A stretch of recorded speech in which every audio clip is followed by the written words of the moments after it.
What's going on, Babylonians? It's me, Songs of Rage, back with another Outriders worldslayer video to bring to you, and today we're doing another weapon guide, and this is going to be all over the Bonegrinder shotgun. Now, what makes this so special is the fact that this does cater to a melee playstyle, and we'll get all into that right in a second. So make sure you have dropped a like and a subscribe, and let's get right into it. Alright, so first and foremost, the Bonegrinder is a standard variation pump action shotgun. This means it has a clip size of 6 and it has a really high base damage, and this one especially has got 143,456. It does have a very slow rate of fire, as do all of the pump shotguns, and the reload is kind of on the decent side. It's around about standard, and the crit multiplier is also kind of on the low side. Now, unfortunately for the Bonegrinder, it does have some really bad rolls when it comes to stats and attributes, and that is because it comes with weapon life leech, skills life leech, and status power. Now, on paper, this doesn't sound very good, but I can see a couple of builds actually potentially getting away with using this, and that's because this is the Bonegrinder is there as a way to be able to actually get yourself some nice heals off.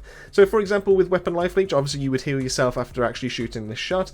Skills life leech, obviously, if you were obviously if you're an anomaly power build, you would then actually benefit from even more from actually having this equipped. And then status power to be able to do, for example, if you were a bleed devastator, you would actually get even more healing based on that as well.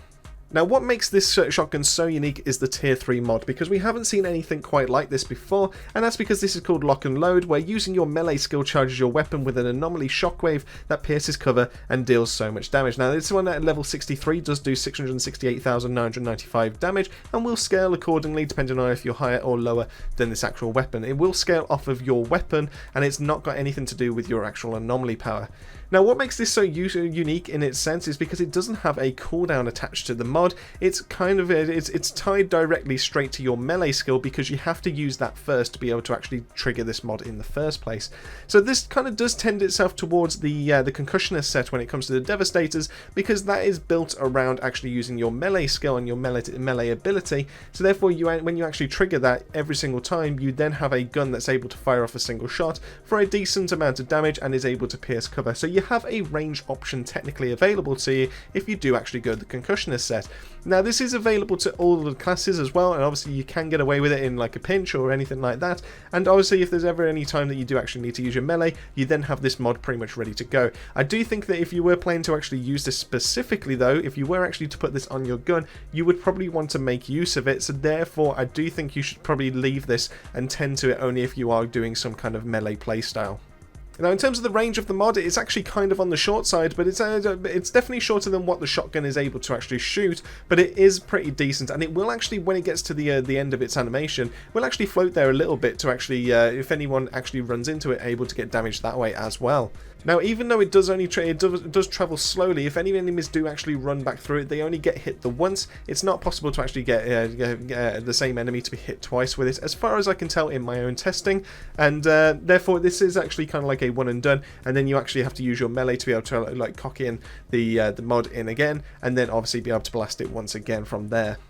Now, do I consider this to be useful? Yes, well, in a way I kind of do. Now, one of the main shining reasons as to why I do enjoy Omen in and of itself is the fact that it does pierce cover. There's only a couple of mods that actually allow us to be able to do that in the game, and the fact that this is one of them is pretty good. The only downside is the fact that because the range is so short, it's very limited in its use.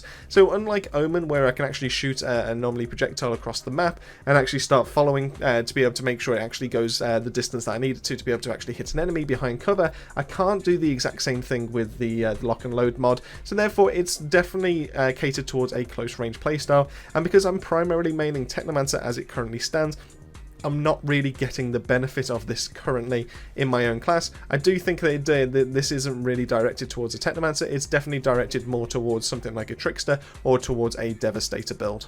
Now, if you were to try and get the max out of this, I would highly recommend that you do pick up the one of the mods for your armor slot that allows you to be able to reduce the cooldown of your melee by 50%. This allows you to be able to get this mod back even faster, and allows you to be able to actually maximize the pure damage output that this mod can actually muster in the first place. And with that pretty much wraps up this weapon guide. I hope you've enjoyed. I hope you've learned something useful with ourselves. If you did, don't forget to like and subscribe. It really does help the channel out. And that just leaves me to say, keep yourself safe, keep yourselves well, and I'll see you all on our next video.